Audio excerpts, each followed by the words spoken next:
start off, can we get you to say and spell your name? Yeah, Captain Soccer War, CAPTAINSAKAWAR. I'm with the Israelite School of Universal Practical Knowledge here in Memphis, Tennessee. Tell me what brought you out tonight. What brought us out tonight is, a couple of weeks ago, the DOJ released their report, their findings into the Memphis Police Department, and it was very revealing. The fact that this is a predominantly black police department in a city that is predominantly black, but there's uncomfortable levels of racial bias against the people here in the city.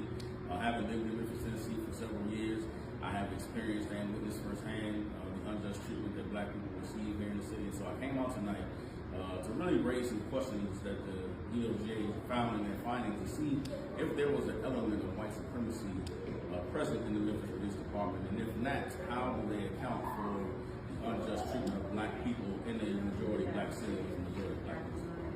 Of course, most of this meeting was y'all kind of in small groups talking with representatives of the DOJ. What kind of stuff are y'all talking about? What questions are you asking? What questions are they asking? Well, we thought that I had the impression that it was going to be like a town hall, so we could kind of raise some questions to the Department of Justice and really trying to get in depth into their report.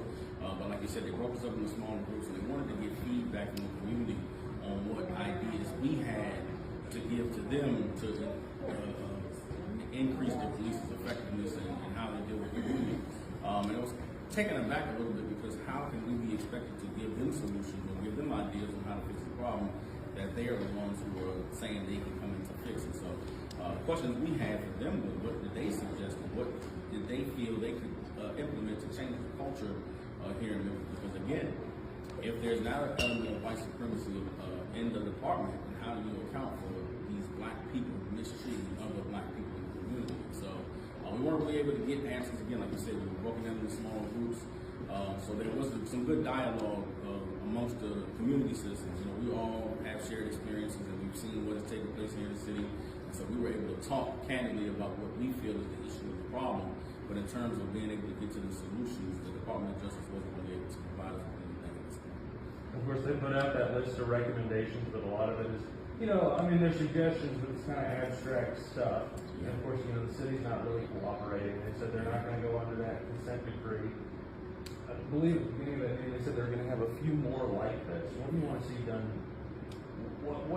How can this kind of model up there be manipulated for the next time around and make it more effective?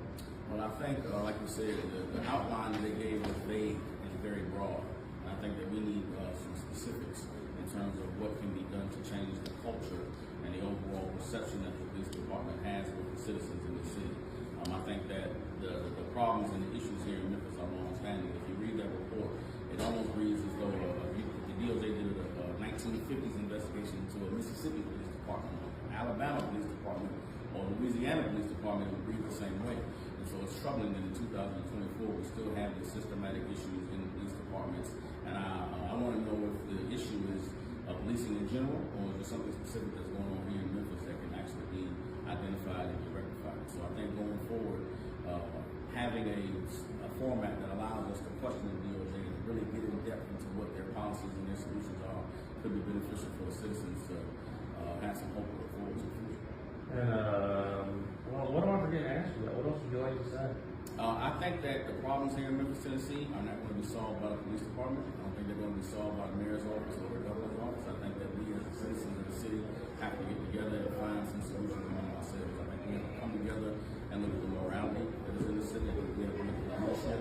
And I think we have to take the arms from ourselves and come together and recognize that we are oppressed people in an oppressive city, and that we have to do what we can to come together and to establish a foundation so that we can be able to rise and fight back against that oppression. When I say fight back, it's figurative, of course. I think a lot of the changes that we need to see in the city start on the neighborhood level, community level, and the household level. So I think putting our hope and our faith and our trust in the government or the state's attorney or the mayor's office is a little bit misguided. I think it's time that we reevaluate where we put our effective energy and make a change. Any message for the folks who maybe weren't able to make this meeting, should they come out for the next one? Yeah, for the people who weren't able to make it out, come out and make it to the next one. I think that if nothing else, being able to see one another, being able to identify people who cares about it, myself personally, I came out tonight because so we can see the face of what she